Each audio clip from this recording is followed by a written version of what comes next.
భద్రాచలం పట్టణంలో bridge centre ప్రాంగణం వద్ద వేంచేసి ఉన్న శ్రీ అభయాంజనేయ స్వామివారి ఆలయంలో మంగళవారం సందర్భంగా భక్తి శ్రద్ధల నడుమ విశేష పూజా కార్యక్రమాలు ఘనంగా నిర్వహించారు. తెల్లవారుజామునే ఆలయ ద్వారాలు తెరచి స్వామివారికి అభిషేకం, ప్రత్యేక అర్చనలు, హనుమాన్ చాలీసా పారాయణం వంటి పూజా కార్యక్రమాలు భక్తిపూర్వకంగా నిర్వహించారు. అనంతరం స్వామివారిని ఆకర్షణీయమైన పుష్పాలంకరణతో సుందరంగా అలంకరించగా ఆ దివ్య రూపం భక్తులను విశేషంగా ఆకట్టుకుంది. స్వామివారి దర్శనం కోసం భక్తులు ఆలయానికి తరలివచ్చి మొక్కులు చెల్లించి ఆశీస్సులు పొందారు. అనంతరం తీర్థ ప్రసాదాలు స్వీకరించారు. ఓం ఆంజనేయాయ నమః, ఓం మహావీరాయ నమః, ఓం హనుమతే నమః, ఓం మాతాత్మజాయ నమః, ఓం సత్వజ్ఞానప్రదాయకాయ నమః, ఓం సీతాదేవి ముద్రప్రదాయకాయ నమః, ఓం అశోకావని క్షేత్రే నమః, ఓం సర్వమాయా విభంజనాయ నమః, ఓం విద్యాపరిహారాయ నమః, పరశోర వినాశినే నమః, ఓం భీమసేనాచార్యతే నమః, ఓం రక్షోవిధ్వంసకారకాయ నమః, ఓం నంజలద్వాంశుకోజ్వలాయ నమః, ఓం లంకీనిభంజనాయ నమః, ఓం లంకాపురిదాహకాయ నమః, ఓం ఆంజనేయాయ నమః. జై శ్రీరామ్.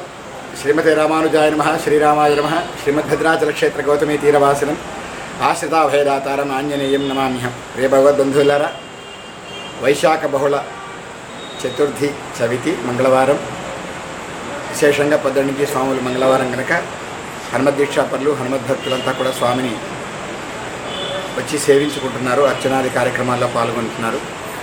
ఇకపోతే మనకు వచ్చేటువంటి వారం 12 మే 2026 మంగళవారం, వచ్చే మంగళవారం మనకు హనుమత్ జయంతి మహోత్సవం వైభవంగా జరిగేది. హనుమత్ జయంతి నుంచి ముందుగా 21 రోజులు హనుమద్ హోమం ఆచరిస్తున్నాం. ప్రతిరోజు కూడాను భక్తులు ప్రత్యక్షంగా పరోక్షంగా పాల్గొంటున్నారు కనుక వచ్చేటువంటి మంగళవారం 12వ తారీఖు హనుమత్ జయంతి మహోత్సవం సందర్భంగా దాదాపు 5,000 మంది హనుమద్దీక్షాపరులకు హనుమద్భక్తులకు మహాన్నదాన కార్యక్రమం పదయారాధన ఉంటుంది కనుక విశేషంగా మనందరం పాల్గొన్నాము. వచ్చినటువంటి హనుమద్దీక్షాపరులకు భక్తులందరికీ కూడాను అన్నప్రసాదాన్ని అందజేసేట్టుగా మనందరం కూడా ప్రయత్నం చేద్దాం.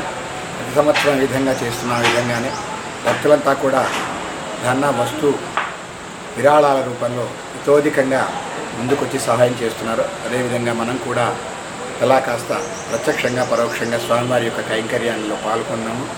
ఇకపోతే ఈరోజు బహుళ చతుర్థి అనగా సంకటహర చతుర్థి మంగళవారం విశేషమైంది కనుక ఇప్పుడు ఉదయం 9 గంటలకు హోమం ఉంటుంది. అనంతరం సాయంకాలం స్వామివారికి 6 గంటలకు విజయగణపతి స్వామివారికి పంచామృతాభిషేకము, అర్చనాది కార్యక్రమాలు ఉంటాయి. అంతేకాకుండా సాయంకాలం కూడాను అన్నదాన కార్యక్రమం, అన్నప్రసాద కైంకర్యం ఉంటుంది. ఎందుకంటే సంకటహర చతుర్థి పొద్దున్న నుంచి కూడా సంకటహరి వ్రతాన్ని ఆచరించేటువంటి వాళ్ళు ఉదయం నుంచి మొత్తం కూడా సాయంత్రం వరకు ఉపవాసం ఉనర్చి సాయంకాలం పూట అభిషేకం అయిన తర్వాత స్వామి తీర్థం తీసుకున్న తర్వాత ఇక్కడ మన విజయగణపతి స్వామివారి ఆలయం ముందు అంటే మన అభయాంజనేయ స్వామి దేవాలయం ముందు భోజనం చేసి వెళ్తారు కనుక సాయంకాలం ప్రత్యేకమైన కార్యక్రమాలు ఉన్నాయి కనుక భక్తులంతా విచ్చేసి విజయగణపతి స్వామివారి యొక్క అనుగ్రహం మరియు అభయాంజనేయ స్వామివారి యొక్క అనుగ్రహాన్ని పొందవలసిందిగా కోరుతున్నాం. జై శ్రీరామ్.